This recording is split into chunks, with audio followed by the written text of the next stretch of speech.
Pode um matrimônio abençoado por Deus ser destruído por práticas ocultas dentro da intimidade? A resposta está na palavra sagrada. Que o matrimônio seja honrado por todos e o leito conjugal sem mácula. Contudo, Deus julgará os que praticam fornicação e adultério. Hebreus 13, versículo 4. Este versículo revela que mesmo dentro do matrimônio existem limites sagrados que não devem ser ultrapassados. Quando a intimidade conjugal é corrompida por ações que Deus reprova, ela deixa de ser expressão de amor e se torna um caminho para a destruição espiritual. Hoje, vamos entender como certos pecados sexuais, mesmo sendo justificados pela visão moderna, ferem profundamente o coração de Deus e colocam em risco o seu pacto matrimonial. Iremos mostrar como identificá-los, compreender sua gravidade e evitá-los com sabedoria e reverência a Deus. Você está preparado para conhecer o que Deus reservou para um matrimônio verdadeiramente santo? Desde o princípio dos tempos, Deus instituiu o casamento como um pacto sagrado. Um plano perfeito criado não apenas para a companhia e a geração, mas para refletir a união entre Cristo e a sua igreja. O ato íntimo dentro do matrimônio não é somente uma manifestação física, mas um símbolo espiritual intenso, uma ligação de corpo, alma e espírito entre dois seres unidos por Deus. Porém, em muitas famílias, esse lugar que deveria ser uma fonte de bênçãos tem se transformado em um campo de batalha espiritual, onde o que antes era puro foi contaminado por ideias, desejos e comportamentos que não vêm do céu, mas sim das sombras. Aquilo que começou como amor foi alterado por costumes que parecem inofensivos aos olhos do mundo, porém, à luz das Escrituras, são abominações para Deus. Quando o inimigo não consegue destruir um casamento de fora, ele tenta agir de dentro, inserindo práticas que aos poucos destroem a honra e a santidade da união matrimonial. O apóstolo Paulo, inspirado pelo Espírito Santo, foi claro ao declarar: honroso seja entre todos o matrimônio e o leito sem mácula. Porém, aos fornicadores e adúlteros Deus os julgará, conforme Hebreus 13, versículo 4. Este versículo não é somente um alerta, mas também uma proteção.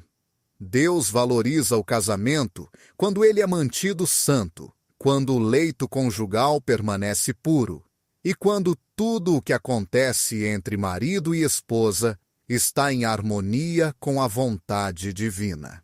Entretanto, quando essa santidade é quebrada e a impureza entra, aquilo que deveria ser um refúgio torna-se uma porta para a destruição. Muitas vezes, a contaminação não ocorre de forma repentina. Não é algo abrupto ou escandaloso.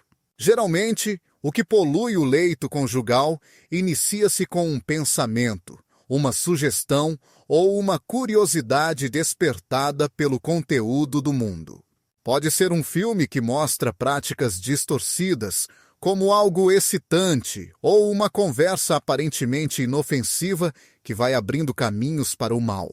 Entre pessoas que celebram a luxúria como se fosse liberdade, surge talvez um comentário que planta uma dúvida. E se experimentarmos algo diferente? O que no início parece apenas uma faísca de novidade, pode acabar consumindo toda a base do casamento. Tudo o que não vem da pureza de Deus, por mais atraente que seja, termina causando morte espiritual. Em Gênesis 2, versículo 24, encontramos uma das primeiras ordens de Deus sobre o casamento. Por isso, o homem deixará seu pai e sua mãe, e se unirá à sua mulher, e os dois se tornarão uma só carne. Essa união vai além da simples convivência. É a junção profunda de duas vidas que, fundamentadas na palavra, refletem o pacto de fidelidade e santidade que Deus fez com o seu povo. Entretanto, Quando essa unidade torna-se manchada pelo pecado e o ato sexual deixa de ser a demonstração de amor genuíno para virar um meio de desejos corrompidos, aquilo que deveria unir começa a dividir. Deus não pode permanecer onde o pecado domina. O que muitos não compreendem é que o inimigo não precisa acabar com o amor para destruir o casamento. Basta distorcer a intimidade.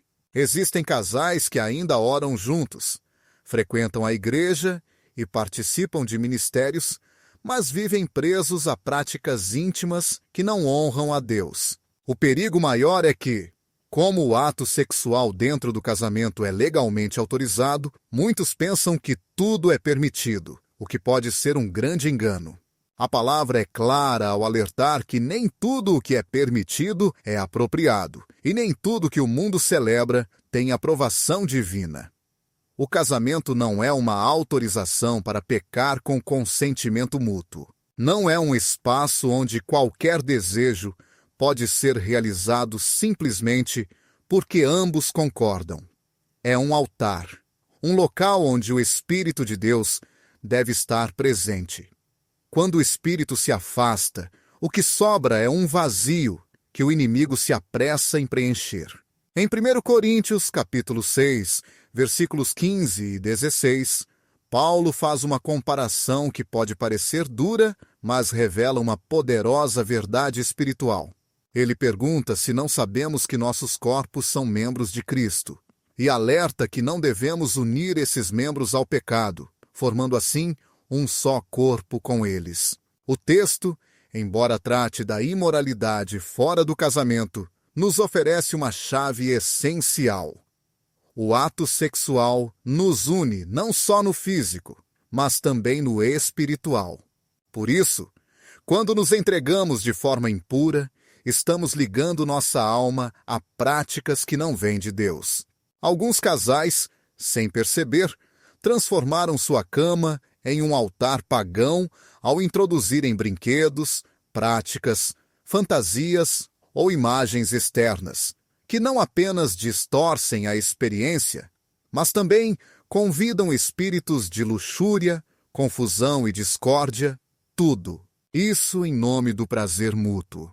No entanto, Deus não abençoa o que vai contra a sua natureza, especialmente na intimidade.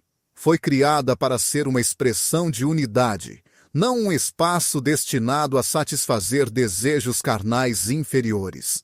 Sempre que um marido ou uma esposa se envolve em uma prática que provoca sensação de impureza, desconforto, culpa ou perturbação espiritual, é um sinal evidente de que um limite foi ultrapassado. O Espírito Santo não provoca confusão, inquietação ou vazio. Se depois de um momento íntimo no casamento não houver serenidade, mas tristeza, se faltar conexão e surgir afastamento, é porque Deus não esteve presente ali. Isso não diz respeito à religiosidade nem a regredir a conceitos ultrapassados, mas sim a estar em sintonia com a pureza do plano divino. A Bíblia traz inúmeras advertências contra a impureza sexual porque compreende que essa é uma das áreas em que o ser humano é mais vulnerável. Desde o Éden até o Apocalipse, o inimigo utilizou a sexualidade para profanar o que é sagrado. Um exemplo disso está em Números 25, quando o povo de Israel se envolveu sexualmente com mulheres moabitas e passou a venerar deuses falsos. O ato sexual foi tratado como algo espiritual. A impureza tornou-se idolatria, e o resultado foi a morte de milhares. Atualmente, não possuímos estátuas de Baal em nossas casas. Porém, temos telas, pensamentos, hábitos e expressões que refletem filosofias mundanas. Tudo isso vai erguendo um altar estranho dentro do ambiente mais íntimo do lar. Por isso, muitos casamentos, apesar de permanecerem unidos fisicamente, perderam a comunhão espiritual. Eles se tocam, mas não se percebem de verdade. Se olham contudo, não se enxergam. Realizam o ato, porém não se conectam emocionalmente. Existe uma barreira invisível, uma distância criada pelo que permitiram dentro do seu relacionamento.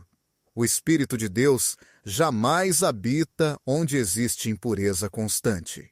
Ele é santo, e onde não está presente, não há renovação, nem direção, nem um fogo vivo. Portanto, se ao ouvir estas palavras o seu coração se comoveu, não deixe passar despercebido. É o Espírito falando, convocando para uma limpeza interior, um arrependimento sincero, uma renúncia drástica.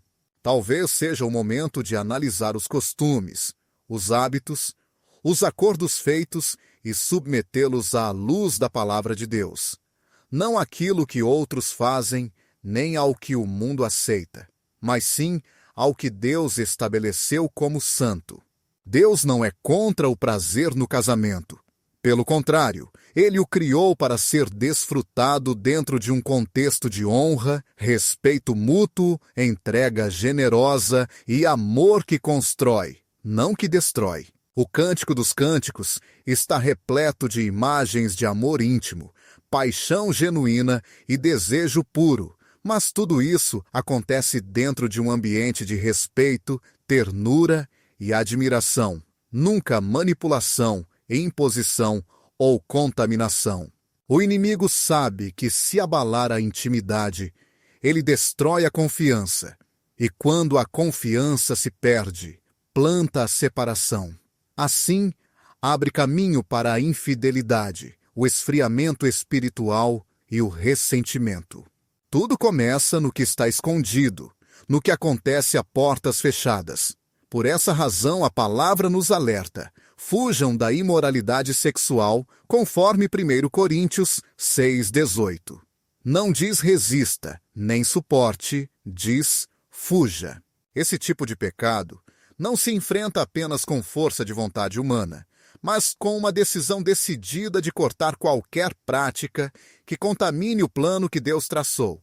Se você percebe que algo está errado na sua vida íntima e conjugal, não o aceite como normal. Não se habitue a conviver com aquilo que o Espírito rejeita.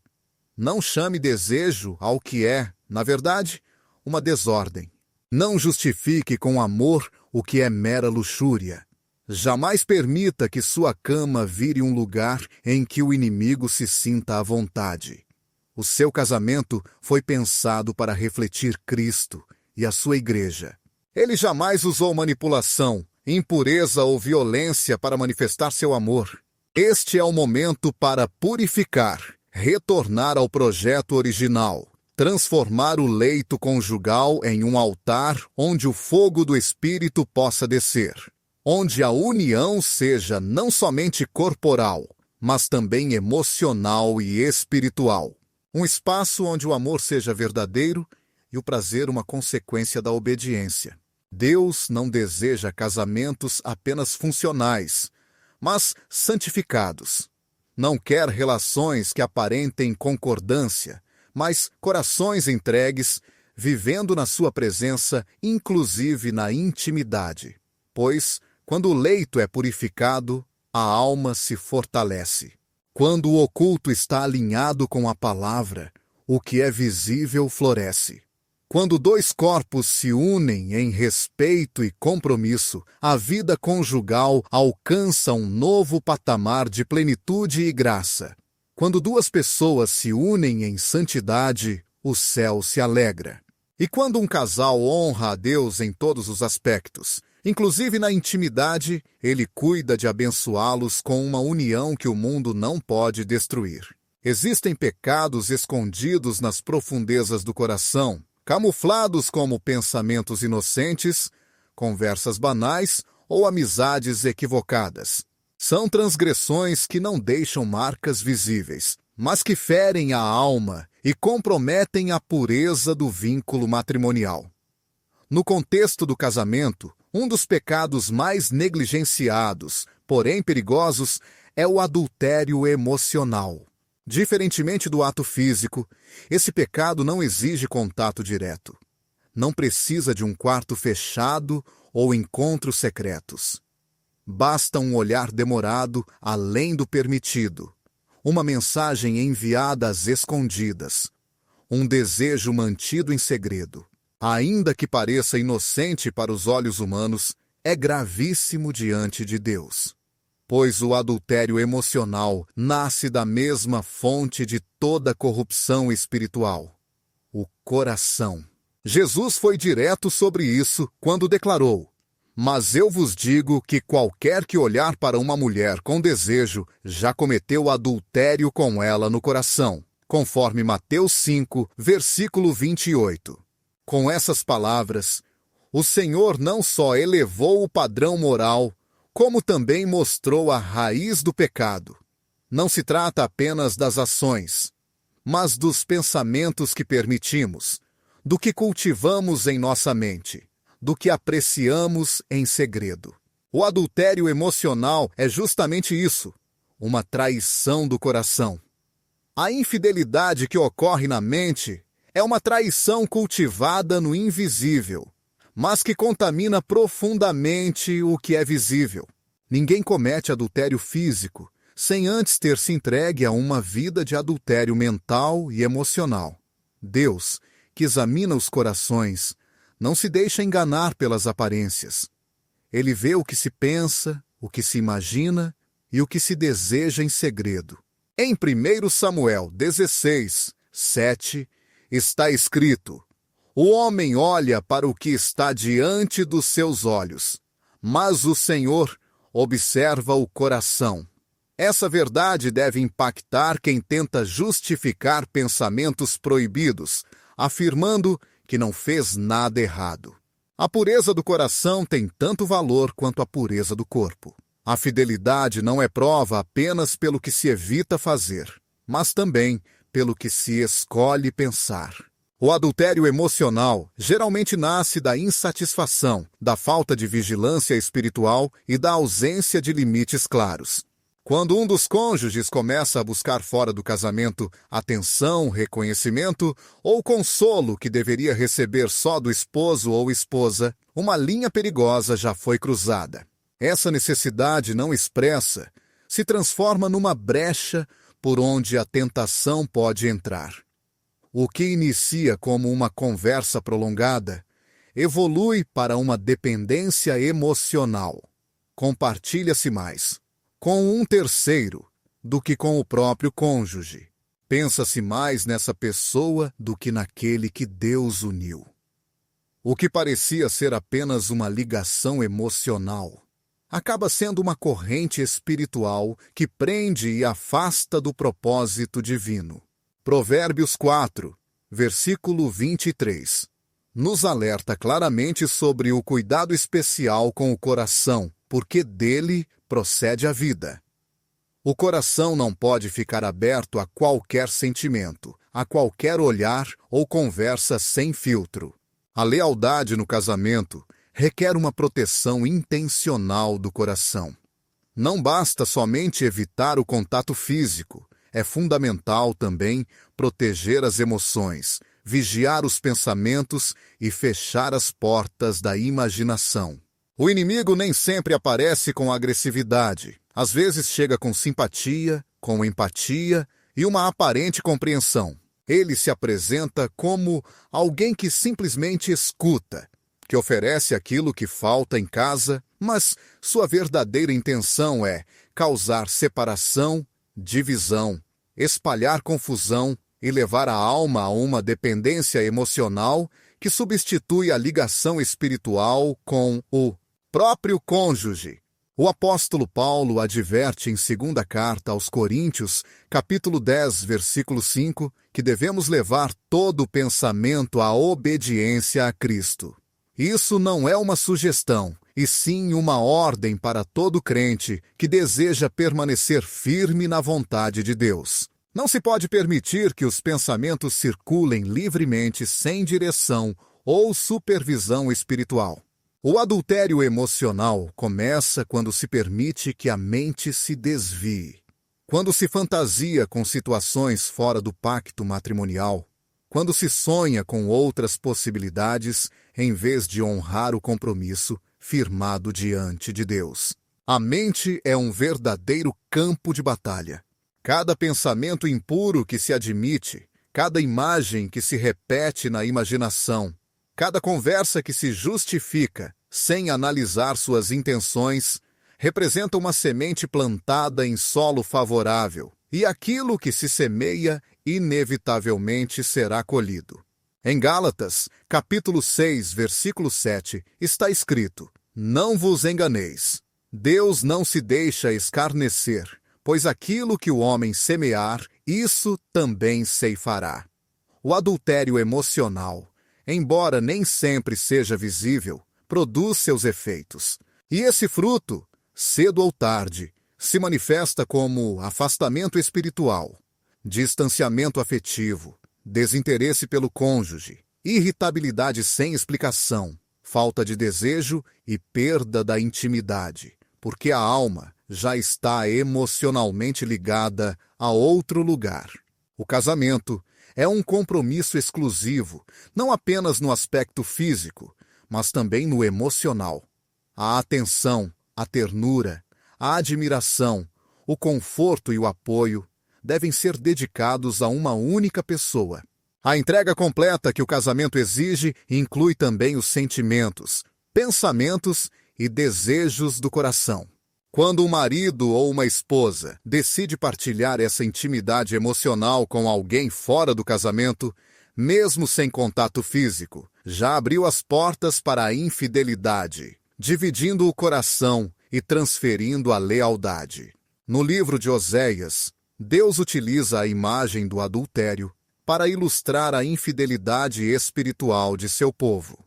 A nação se prostitui constantemente, afastando-se do Senhor, conforme Oséias, capítulo 1, versículo 2. Esta linguagem revela o quão grave é a traição do coração. Não é preciso um ato físico para que Deus considere uma infidelidade. Basta afastar-se da devoção e entregar o carinho que somente ele merece. No casamento, acontece algo parecido. Quando os pensamentos, emoções e desejos mais profundos deixam de estar voltados para o cônjuge, o espírito do compromisso foi violado. Uma traição invisível aos olhos humanos, mas que clama diante de Deus. O adultério emocional pode endurecer o coração, tornando-o insensível à voz do Espírito. Quando alguém tenta justificar, isso se torna uma barreira que impede o arrependimento verdadeiro. A pessoa passa a defender sua ligação emocional com desculpas como: somos apenas amigos, ninguém me entende como ele ou ela, só me escuta, só isso. Contudo, Deus não observa as palavras, mas sim as intenções. Ele não avalia a forma, mas o fundo, e tudo o que o coração esconde, ele revela. Lucas, capítulo 8, versículo 17, diz que nada oculto deixará de ser manifestado, nem escondido permanecerá desconhecido, tudo virá à luz. A única maneira de romper com o adultério emocional é por meio de um arrependimento sincero e uma renúncia completa. Não basta apenas diminuir a intensidade da relação externa. É necessário cessar toda a comunicação, romper qualquer vínculo e restaurar a conexão com o cônjuge sobre bases de verdade e pureza. Não se pode curar o que não se admite. Não se pode restaurar aquilo que ainda se justifica. Provérbios 28, versículo 13, afirma que aquele que oculta seus pecados não prosperará, mas quem os confessa e se afasta receberá misericórdia. Deus está pronto para restaurar o coração que está corrompido. Entretanto, isto somente acontece se houver uma vontade sincera de reconhecer o pecado, admiti-lo e afastar-se dele. A restauração demanda humildade, exige iluminação e requer uma decisão firme, pois o coração dividido precisa ser totalmente purificado. Tiago, capítulo 4, versículo 8, nos faz um chamado urgente. Aproximem-se de Deus, e Ele se aproximará de vós. Pecadores, limpem as mãos, e vocês, de espírito dividido, purifiquem seus corações. Esta convocação é para todos que permitiram que seus sentimentos se desviassem, que seus pensamentos se entregassem ao proibido e que suas emoções se unissem a quem não é seu cônjuge. O casamento não pode prosperar enquanto houver fidelidades divididas. Não existe verdadeira harmonia quando o coração está secretamente dedicado a outro amor. Deus criou o casamento para refletir a relação entre Cristo e a Igreja. Uma união de exclusividade, amor indivisível e entrega completa. Efésios, capítulo 5, versículo 25, diz: Maridos, amem suas mulheres, assim como Cristo amou a Igreja e se entregou por ela. Esse amor não aceita reservas, não permite distrações emocionais e não suporta corações partidos. O adultério emocional é tão sério quanto o físico. O pecado, mesmo sendo invisível, não perde sua força destrutiva por não se manifestar fisicamente. Muitas vezes, ele é ainda mais perigoso porque engana, esconde-se e pode aparentar algo bom. No entanto, tudo aquilo que tira a atenção, a emoção e a intimidade que são exclusivas do cônjuge configura adultério diante dos olhos de Deus. Onde existe adultério, não pode haver bênção. O Espírito de Deus não habita em corações divididos, pois ele exige fidelidade total, pureza completa e santidade nas coisas ocultas. Chegou a hora de olhar para o coração com seriedade, honestidade e um temor reverente. É momento de avaliar cada pensamento, sentimento e relação. Tudo que não honra o pacto matrimonial deve ser eliminado. Cada afeto desviado precisa ser redirecionado e todo laço emocional que não exalte a Deus deve ser rompido. A pureza no casamento não começa na intimidade física, mas sim no coração. Deus busca esposos e esposas com corações íntegros, mentes limpas e fidelidade inabalável. Onde há arrependimento, certamente haverá restauração. Onde existe renúncia, acontece a redenção. E onde há obediência, haverá bênção. Somente quando o coração retorna ao lugar certo, o afeto volta para onde deve permanecer e as emoções se alinham com o pacto, Deus derrama sua graça e favor. Ele honra quem o honra e abençoa aqueles que vivem na fidelidade, tanto no visível quanto no invisível. No casamento, a pureza deve ser uma busca constante e profunda. A intimidade não é apenas uma qualidade desejável, é uma necessidade espiritual. Deus estabeleceu a intimidade como uma manifestação de amor puro, como uma ligação que vai além do físico e alcança as profundezas da alma. Essa conexão foi pensada para simbolizar o compromisso de fidelidade entre Cristo e sua Igreja.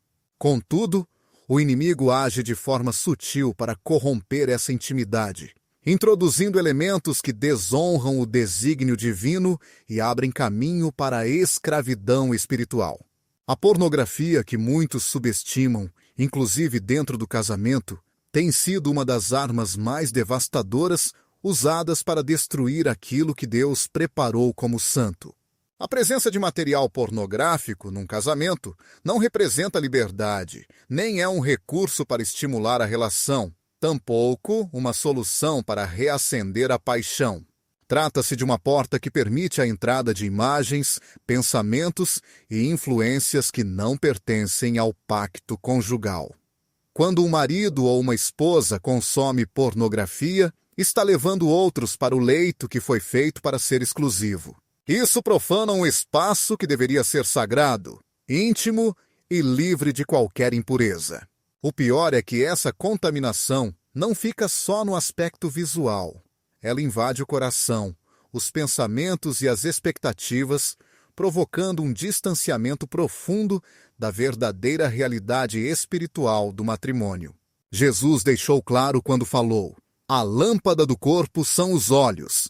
Portanto, se os seus olhos forem bons, todo o seu corpo estará cheio de luz. Mas, se o teu olho for perverso, todo o teu corpo estará nas trevas." Mateus 22. O olhar não apenas capta imagens, ele também revela a condição espiritual interna. A pornografia, ao penetrar pelos olhos, escurece a alma, embota a consciência e distorce a noção do amor genuíno.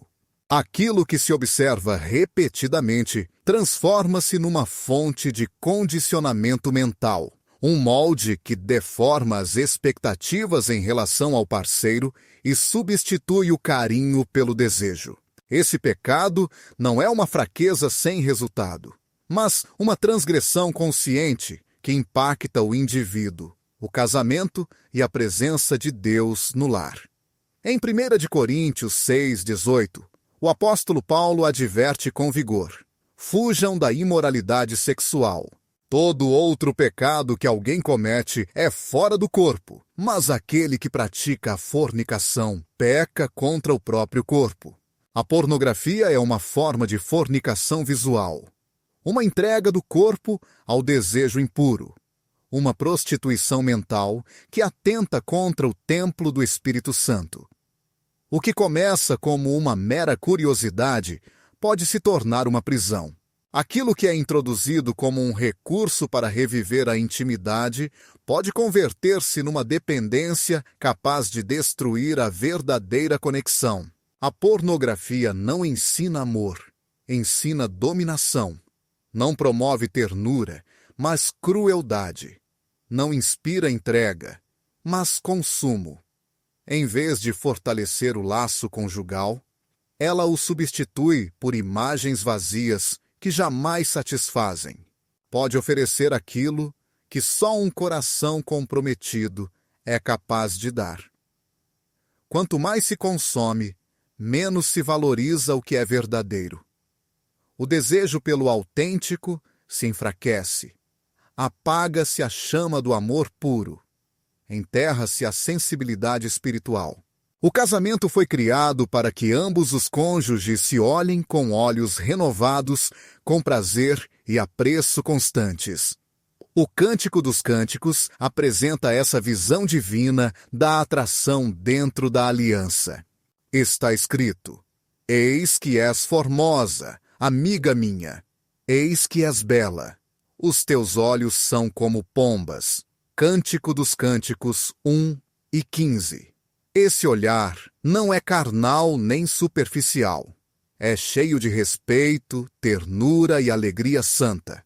Nada do que a pornografia oferece pode se comparar a essa perspectiva, pois Deus proporciona beleza redimida, enquanto o mundo promove uma luxúria degradante. Em Romanos 13:14, Paulo nos exorta a vestir o Senhor Jesus e a não satisfazer os desejos da carne. Esta orientação é urgente e necessária. Não se pode alimentar um anseio esperando que ele desapareça. O que é nutrido cresce. O que se permite se torna raiz, e quando a pornografia encontra espaço, torna-se senhor da mente, condutora das ações e juíza da realidade íntima. A alma se fragmenta, a vontade se torna insaciável, e a relação do casal sofre intervenções de expectativas irreais, comparações injustas e frustrações crescentes. A pornografia, mesmo quando assistida por ambos os cônjuges em aparente concordância, jamais deixa de ser uma influência negativa e prejudicial. A violação do plano de Deus não pode ser justificada pelo consentimento humano. O que Deus condena permanece errado. Em Efésios 5:13, somos aconselhados a que a fornicação, toda impureza ou cobiça, nem sequer sejam mencionadas entre vocês, como convém aos santos. Isso abrange qualquer tipo de contato com o impuro, qualquer atitude que desonra a santidade do caráter divino. Não há meio termo. Não existe pornografia aceitável para aquele que pertence a Deus. O que é impuro, permanece impuro em qualquer situação. Um dos maiores riscos desse pecado está em sua progressão. Inicia-se com uma imagem, depois se torna hábito e culmina em um vazio espiritual difícil de preencher. A alma se acostuma ao estímulo externo e perde a capacidade de aproveitar a riqueza interna. O coração esfria, o espírito se apaga, a intimidade se torna automática e a aliança perde seu valor. O que deveria ser um lugar sagrado de adoração mútua transforma-se em um palco de luxúria disfarçada, e aquilo que deveria unir acaba separando. Em 2 Timóteo 2, 22, somos orientados a fugir das paixões juvenis e a buscar a justiça, a fé, o amor e a paz junto aos que invocam o Senhor de coração puro. Essa fuga não representa covardia, mas sim sabedoria. A pornografia deve ser encarada como um fogo estranho, uma ameaça real à santidade pessoal e conjugal. Não se pode dialogar com o desejo impuro, nem negociar com aquilo que Deus chama de abominação. É preciso cortar o problema pela raiz, eliminar de vez essa influência maléfica. A mente precisa ser transformada profundamente. Não basta apenas destruir antigos hábitos ou tentar forçar mudanças pelo esforço humano. A verdadeira renovação acontece através da palavra. Em Romanos 12, somos chamados a não nos conformarmos com este mundo, mas a sermos transformados pela renovação do entendimento. Quando a mente está poluída por imagens e pensamentos impuros, é necessário lavá-la com a verdade. Cada ideia precisa ser confrontada com a luz que as Escrituras oferecem. Os desejos distorcidos devem ser substituídos por uma visão restaurada do amor sagrado. A liberdade verdadeira não se alcança aceitando o pecado, mas reconhecendo-o e rejeitando-o firmemente. No mundo espiritual, não existe neutralidade. O que entra pelos olhos influencia diretamente o coração. O que se vê define o que se deseja, e o que se deseja molda as ações. É por isso que no Salmo 101, versículo 3, o salmista afirma que não colocará diante dos seus olhos nada injusto e que abomina tudo aquilo que se desvia do caminho correto. Nenhuma dessas coisas pode se aproximar dele. Essa decisão firme é essencial para qualquer pessoa que queira viver em liberdade. A impureza não pode ser aceita dentro do casamento sem que se espere consequências que atingem o espírito, a mente e as relações. Deus não criou a sexualidade para ser algo sujo ou motivo de vergonha. Pelo contrário, Ele a concebeu para refletir o prazer puro entre duas pessoas que se amam sob sua proteção. Porém, quando o impuro mistura-se com o sagrado, a área profana contamina tudo ao redor. Em Levítico, capítulo 10, versículo 10, Deus ordena aos sacerdotes que sejam capazes de discernir entre o santo e o profano. O sagrado e o profano, o puro e o impuro, precisam ser claramente diferenciados. Esse discernimento continua essencial. Nem tudo que é promovido como comum ou aceitável está aprovado por Deus. Nem tudo que a cultura tolera tem consentimento divino. Quando a pornografia entra no relacionamento matrimonial, ela traz uma terceira presença que não pertence à união. Isso cria uma abertura espiritual, pela qual entram vergonha, culpa, desânimo, comparações incessantes e uma dependência emocional em algo que não é real. O Espírito Santo entristece-se, e sua saída leva à perda do rumo, ao esfriamento da paixão verdadeira e ao rompimento da conexão espiritual. A restauração só acontece com arrependimento verdadeiro e profundo. A alma não se liberta enquanto justifica sua própria escravidão. A graça de Deus está ao alcance, mas apenas daqueles que confessam seus erros e se afastam deles. Provérbios afirma que somente quem reconhece e deixa o pecado pode encontrar misericórdia. Sentir remorso não basta. É necessário agir com decisão, cortando todo contato, toda dependência e desejo pelo proibido. A pornografia não combina com uma vida de adoração. Quem se alimenta de imagens imorais não consegue olhar o cônjuge com pureza.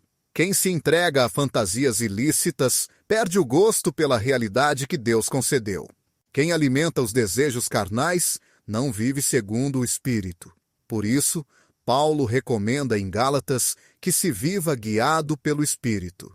Controlai o Espírito e evitai satisfazer os desejos do corpo. Esta é a única saída verdadeira.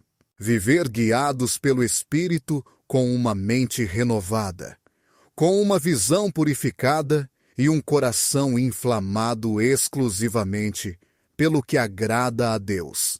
O casamento foi criado para ser um espaço de plenitude, jamais de contaminação. A intimidade foi feita para unir, não para separar. A pureza não representa um fardo, mas sim uma bênção.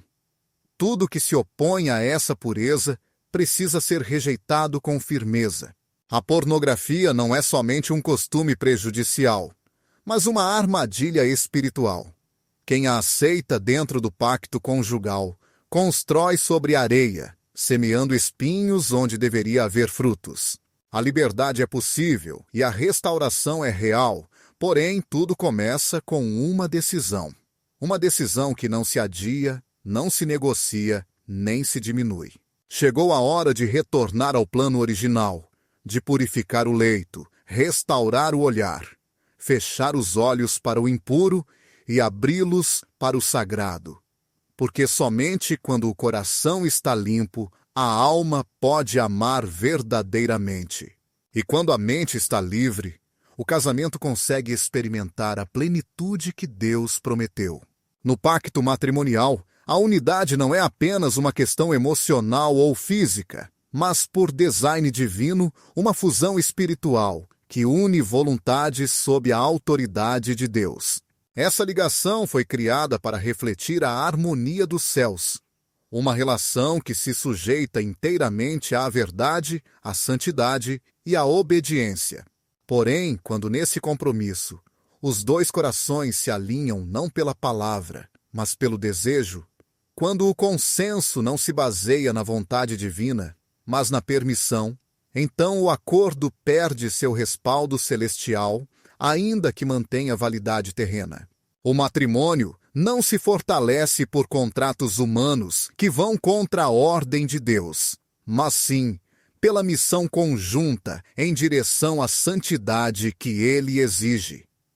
Em muitos lares, o declínio espiritual não surge do repúdio, mas do consentimento.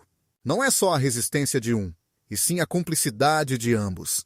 Quando o que é impuro é justificado pelo desejo comum, quando a consciência é silenciada pelo prazer compartilhado, quando a voz do espírito se cala diante da racionalização do erro, o acordo se corrompe e a presença divina se afasta. As Escrituras são claras e não deixam dúvidas. 2 caminharão juntos somente se estiverem em concordância. O acordo em si não assegura a aprovação de Deus. O que importa não é que estejam concordando entre si, e sim que concordem com o Criador. A degradação do sagrado começa quando o casamento se transforma em um lugar onde princípios são negociados, onde se aceita com palavras aquilo que jamais deveria ter sido acolhido pela alma. A sociedade ensina que tudo é permitido no matrimônio se houver consentimento, mas a palavra de Deus ensina o oposto. Em Efésios está escrito para não se unir às obras infrutíferas do mal e, assim, permanecer firme na fé verdadeira. Não se trata de aceitar as trevas, mas sim de repreendê-las. É muito mais do que simplesmente evitar o início do pecado. É sobre não colaborar com ele. Não é necessário concordar com o cônjuge quando esse acordo vai contra a santidade. Permitir o pecado não diminui a sua ofensa diante de Deus.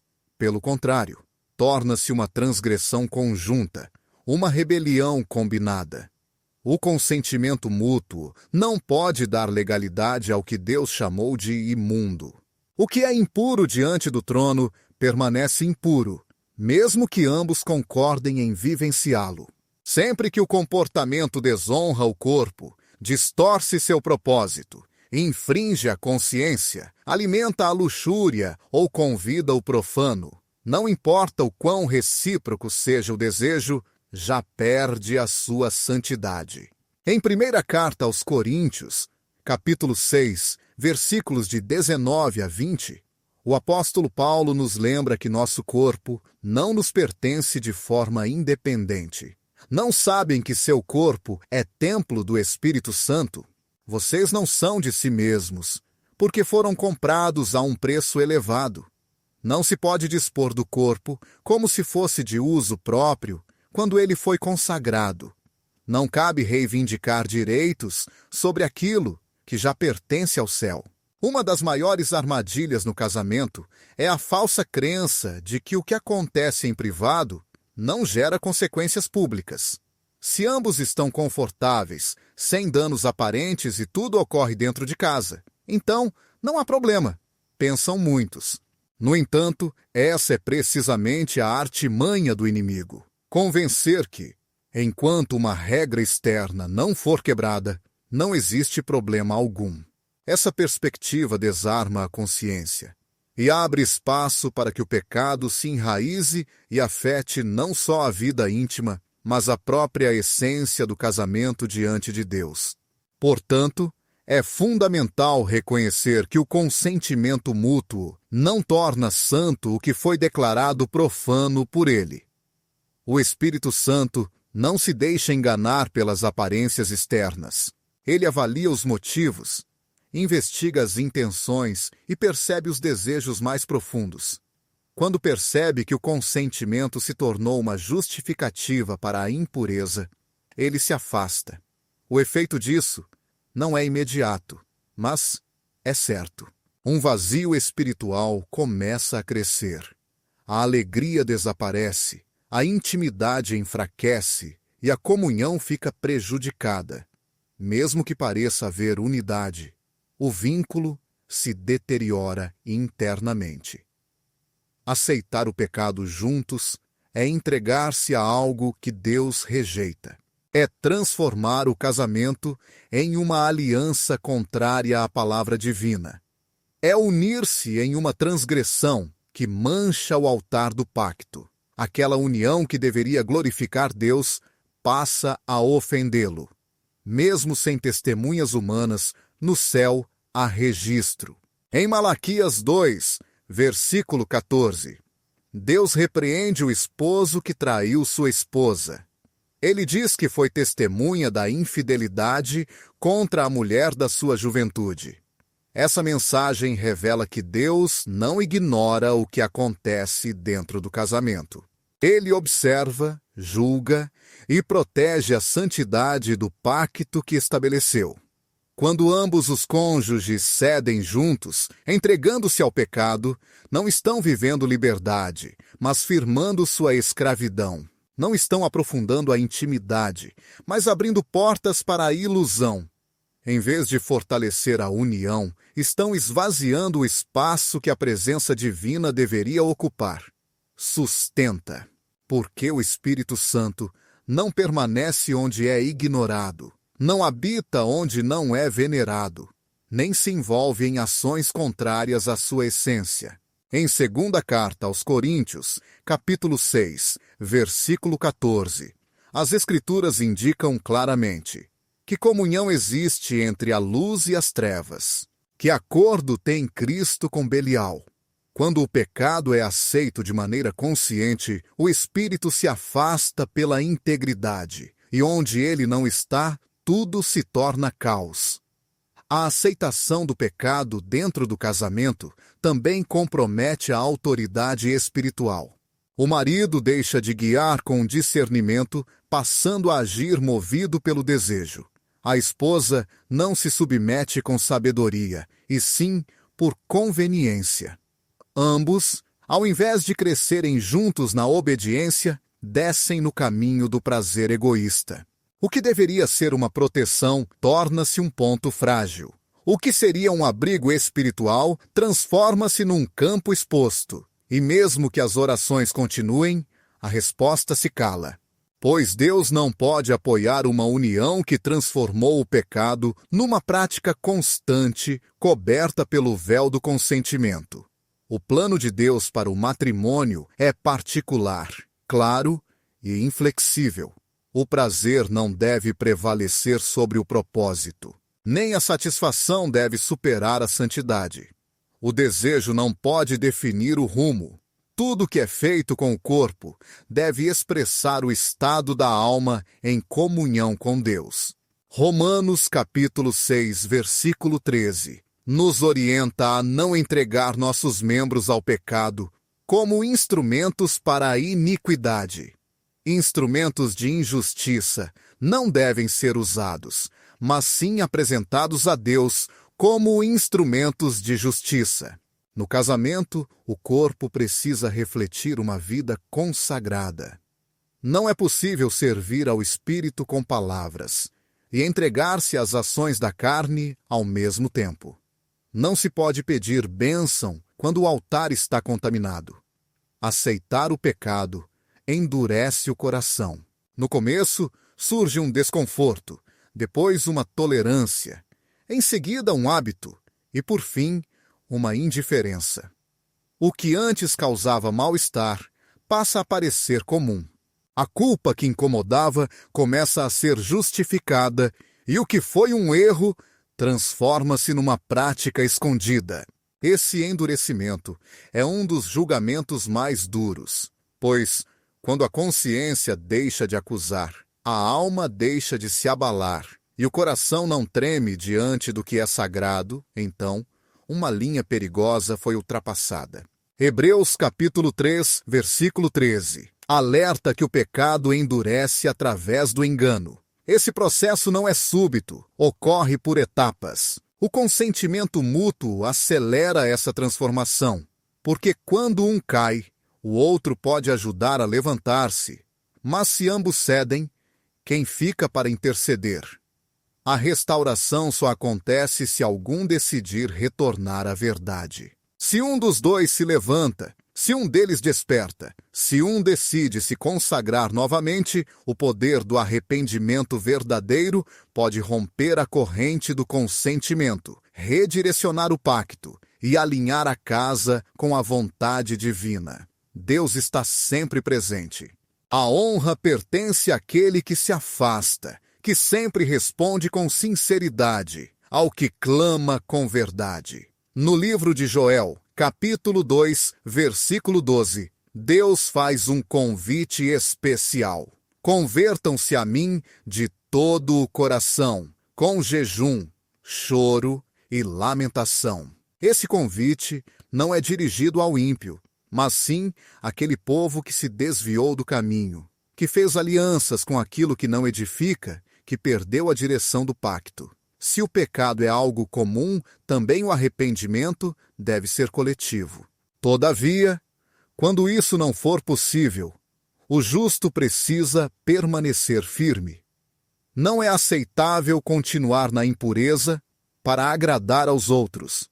A santidade não pode ser sacrificada para manter uma paz aparente. A verdadeira união não se conquista cedendo ao pecado, e sim resistindo-o em conjunto. Se não houver acordo nisso, a alma dedicada precisa se destacar, pois é melhor receber uma ferida por amor à verdade do que manter uma paz fundamentada na rebeldia. É preferível um confronto pela fidelidade a Deus do que uma harmonia falsa baseada na transgressão. As Escrituras mostram que Deus honra o obediente mesmo que esteja sozinho e defende aquele que conserva a integridade. Seu favor não depende do consenso humano, e sim da fidelidade pessoal. Josué proclamou com convicção: eu e minha casa serviremos ao Senhor. Essa decisão nem sempre agrada a todos. Muitas vezes exige coragem e pode gerar conflitos, mas sempre resulta em recompensa. Isso porque Deus se revela com poder quando há entrega total. Aceitar o pecado nunca será uma justificativa válida diante do trono divino. Nunca será uma justificativa aceitável diante do julgamento. Nem será uma defesa que Deus considere válida. A obediência é uma escolha pessoal. A entrega é um ato individual. A santidade não admite concessões. Cada pessoa responderá pelas suas ações. Todos serão avaliados conforme a sua lealdade.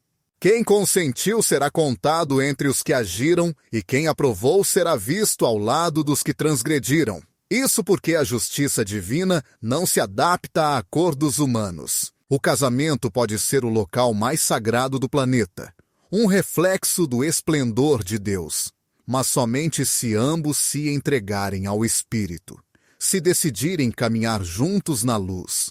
Se o consentimento for para obedecer e não para pecar.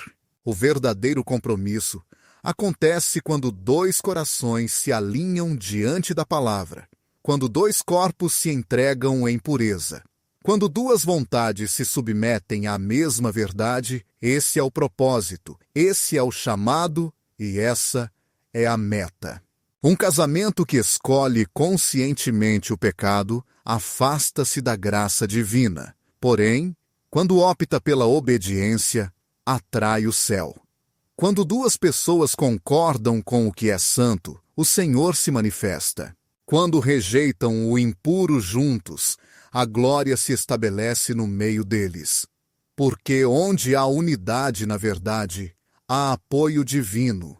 E onde existe um pacto em santidade, há um fogo eterno que não se extingue. A intimidade no casamento foi criada por Deus como um espaço sagrado, um lugar para a entrega mútua que revela pureza, confiança e respeito. No entanto, essa união precisa ser cultivada com amor verdadeiro e compromisso espiritual, garantindo que a relação seja um reflexo da luz divina e da santidade que Deus deseja para seus filhos. Nos tempos recentes, essa santidade tem sido gradualmente substituída por ideias, hábitos e desejos que, embora aceitos pela sociedade, são abomináveis diante do trono de Deus. Essa distorção ocorre quando os santos se misturam ao profano, quando a união conjugal deixa de ser uma expressão de amor para se transformar em um palco de fantasias corrompidas e desejos alimentados pela carne. O que deveria fortalecer o espírito acaba se tornando uma prática que o ofende profundamente. O que foi criado para unir transforma-se em um espaço onde o impuro é aceito como normal. As fantasias sexuais que envolvem pensamentos impuros, distorcidos ou até violentos não encontram respaldo nas Escrituras. Jesus afirmou que o pecado não começa no ato externo, mas na intenção do coração. Ele disse que quem olhar para uma mulher desejando-a já cometeu adultério com ela em seu coração, conforme Mateus 5:28. Quando, na intimidade conjugal, se permitem pensamentos que não vêm do amor santo, mas sim de padrões impostos pelo pecado, o que se constrói não é união, mas sim uma divisão espiritual profunda. As fantasias não são ferramentas inofensivas, são portas de entrada. O que se imagina é permitido, e o que se permite pode se concretizar. E quando esse lugar é o corpo, o templo do Espírito Santo, a gravidade do ato se torna ainda maior. O apóstolo Paulo alertou que o corpo não foi criado para a imoralidade, mas para o Senhor, e o Senhor para o corpo, conforme 1 Coríntios 6:13. Por isso, é fundamental proteger a pureza do nosso ser e manter o amor verdadeiro e santo em todas as relações. Isso quer dizer que nem mesmo dentro do casamento, o corpo pode ser tratado como terreno para práticas desonrosas. A união matrimonial não é espaço para experimentar aquilo que Deus chama de impureza. Atitudes que rebaixam, que humilham, que despertam instintos selvagens ou que convidam a reviver cenas de dominação, violência ou perversão não pertencem ao plano divino. Por mais comum que seja na cultura atual, o que Deus não abençoa, o fiel jamais pode justificar. O Cântico dos Cânticos revela uma intimidade poética, profunda e sensível, onde a admiração mútua e o respeito fundamentam cada encontro. Quão formosos são os teus amores, irmã, esposa minha! Os teus amores são melhores que o vinho, e o aroma dos teus ungüentos excede todas as especiarias perfumadas. É essa a atmosfera do leito conjugal sagrado. Não há espaço para a vulgaridade ou para a luxúria disfarçada de novidade. A liberdade sexual dentro do matrimônio é limitada pela santidade, pelo respeito recíproco e pela orientação do Espírito Santo.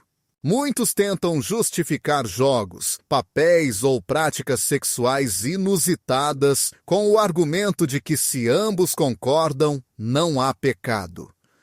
Porém, o que corrompe não é apenas o ato em si, mas sua fonte. Se a inspiração vem de modelos mundanos, de conteúdos impuros, de fantasias corrompidas pela pornografia ou pela perversão, então o ato, mesmo consentido, já está contaminado.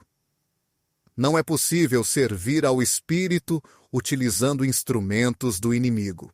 Também não se pode construir a unidade espiritual por meio de práticas que alimentam a carne. Em Gálatas 5:17, está claro que o desejo da carne é contrário ao espírito, e o desejo do espírito é contrário à carne. Essa batalha é real, chegando até mesmo à convivência no casamento. A palavra de Deus não silencia diante das atitudes que distorcem a sexualidade. Em Romanos 1, o apóstolo Paulo explica que Deus entrega os ímpios a paixões vergonhosas porque escolheram desviar a verdade. O texto demonstra a queda progressiva da alma quando troca o plano divino por desejos falsos. O que inicia como um sonho aparentemente inofensivo acaba se transformando em algo que degrada, corrompe e separa. O pecado jamais permanece parado, ele sempre busca mais. Por isso, aquilo que hoje é visto como uma nova prática pode amanhã se tornar uma necessidade impura que polui o que é sagrado. A pureza sexual não é definida pelo mundo, pelas emoções ou pelos desejos, mas sim pela palavra de Deus. Qualquer ato que não brote do respeito, do amor e da sensibilidade espiritual, tudo que não provoque o fruto do Espírito, não pode ser justificado. O casamento é o local onde o amor se manifesta com profundidade, não espaço para experimentar o que o pecado sugere. Não há verdadeira liberdade quando o corpo é conduzido por imagens externas. A plenitude somente acontece quando a intimidade é dirigida pelo Espírito. Eterno é o amor, mesmo quando o pecado toca o coração do casamento, quando a impureza mancha aquilo que foi criado para ser sagrado, e quando a intimidade conjugal se transforma em um espaço de confusão e dor. A esperança não se extingue. Deus jamais se afasta do coração partido. A sua misericórdia não recua diante do pecado genuinamente arrependido. A redenção permanece acessível para aqueles que escolhem retornar ao plano original com um espírito contrito e humilde. O mesmo Deus que fixou os limites oferece a restauração quando esses limites são quebrados. Quando um casal decide purificar sua intimidade, o céu responde: o arrependimento verdadeiro não é apenas pesar emocional. É uma decisão profunda, capaz de mudar a rota dos pensamentos, desejos e atitudes. O vínculo matrimonial pode se tornar santo novamente quando é limpo pela sinceridade, quando se abandona toda prática que desonra o Criador e quando se busca o Espírito com a mesma intensidade que se busca a oração. Deus está próximo daqueles que clamam por uma nova chance. Em Isaías, capítulo 1, versículo 18, ele declara: venham e hajamos em justiça, diz o Senhor. Embora os vossos pecados sejam tão vermelhos como escarlate, eles se tornarão brancos como a neve. A restauração inicia-se pela confissão. A escuridão perde força quando enfrenta a luz. O silêncio que oculta é solo fértil para o crescimento da escravidão, mas a verdade falada liberta e transforma. A humildade abre o caminho para a cura. Provérbios 28, 13 traz essa verdade com clareza. Quem esconde seus erros não encontrará prosperidade, mas quem os admita e se afaste alcançará misericórdia. Não importa o quão longe um casal tenha chegado, quantas vezes tenha cedido ou quão deturpado esteja o conceito de intimidade. Quando o coração está disposto, Deus restaura aquilo que parecia sem solução. A graça não serve como permissão para permanecer na impureza, mas sim como força para viver na santidade. Romanos 6, 22 nos lembra que, uma vez libertos do pecado, tornamo-nos servos da justiça e o resultado dessa justiça é a santificação. É possível experimentar uma intimidade que glorifique a Deus, uma relação sexual dentro do matrimônio que seja não apenas pura, mas espiritualmente cheia. Quando o corpo se submete ao espírito, o amor se purifica. A paixão se modifica e o desejo encontra sua verdadeira forma na santidade. O Espírito Santo pode voltar a habitar onde houve ruptura. Pode preencher o espaço antes tomado pela vergonha e restaurar a comunhão perdida entre dois corpos, devolvendo a união entre duas almas. O que antes era um campo de batalha pode transformar-se em um altar de adoração. Pois, quando o pacto é restaurado na intimidade, a glória de Deus retorna a repousar sobre o matrimônio. E onde sua presença está, tudo é renovado.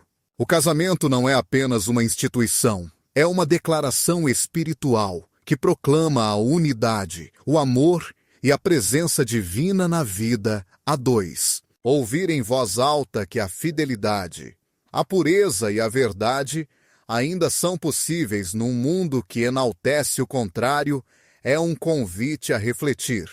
Justamente por isso, a luta pelo compromisso matrimonial é tão acirrada. O adversário compreende que, se o casamento é sagrado, o testemunho torna-se forte. Entende que, quando duas pessoas estão unidas, não apenas fisicamente, mas com um propósito eterno, suas orações ganham peso.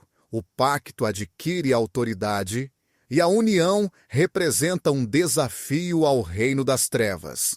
Portanto, o que está em jogo não é apenas a intimidade do casal, mas o ambiente espiritual do lar, o destino de uma geração que observa e a integridade de um testemunho que Deus deseja utilizar. Cada vez que o plano divino é honrado na intimidade, uma barreira contra o avanço da escuridão se ergue. Sempre que uma prática impura é rejeitada, o céu se alinha com o casamento em questão, pois a pureza no pacto não apenas fortalece esposo e esposa, mas também abençoa os filhos, sustenta a comunidade e molda uma cultura espiritual onde o sagrado volta a ser reverenciado. A batalha pela santidade não ocorre somente na mente ou no corpo, mas na vontade. É nesse lugar que Deus espera uma resposta radical. Ele não aceita decisões pela metade, nem intenções sem ação. Busca um sim completo, uma entrega total, um desejo genuíno de viver conforme seu coração. Quando esse sim é dado, quando o pacto é renovado em profundidade, tudo pode transformar-se profundamente. Acontece algo que nenhuma estratégia humana pode criar. O fogo de Deus desce sobre aquele casamento, e quando ele preenche o íntimo, não sobra espaço para o profano. Esta mensagem não traz peso, é um convite. Não é uma acusação, mas sim uma chance. Pois o que Deus deseja não é apenas um casamento sem pecado, mas uma união cheia de glória. Um relacionamento onde cada olhar, cada toque, cada demonstração de amor seja uma expressão viva de sua presença. Uma aliança que não precisa de máscaras, substitutos ou sombras do mundo, porque está completamente banhada na luz de Cristo. Esse é o destino de todo casamento, que escolhe obedecer, mesmo que seja difícil, que decide esperar, mesmo que doa, que opta pela santificação, mesmo quando o mundo não compreende. Deus não busca a perfeição humana, mas corações disponíveis. Ele aguarda o momento em que um ou ambos digam: chega, não mais. De hoje em diante, nosso matrimônio será um altar, não um lugar compartilhado com o impuro. Esse sim transforma o comum em algo eterno. Esse sim converte uma cama simples em um espaço de encontro com o Deus Santo. Esse sim reescreve a história de uma família inteira.